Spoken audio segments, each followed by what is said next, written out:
The answer is because people did not live up to their purpose. See, God set out an order. He gave his instruction and said, this is how my people are to live: holy, sanctified, set apart. They're to reflect me, my nature, my character, not me, but the Lord, according to their behavior, how they live out their marriages, how they conduct themselves in their homes, how they go about dealing with people in the public space. When they do wrong, what do they do to correct?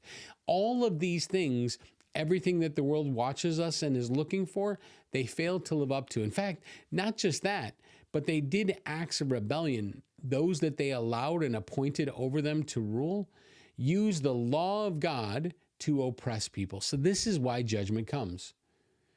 So, do you remember? Maybe you didn't, but Isaiah chapter 9 says this: the people who walk in darkness will see a great light. You know, when I read this verse a couple of months ago, this was one of those verses that had such prophetic meaning to me, not just because what Isaiah is writing, but because I can see it today. I can see that the world is walking in darkness. And this word darkness in Hebrew just means moral obscurity. And it's growing darker and darker by the day. But this same group of people who are walking in moral obscurity will see a great light. What is that light? It's the truth of who God is. How will they see it?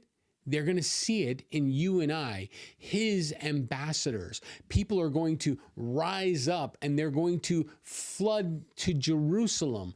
Why? Because they want to learn the Lord and his way.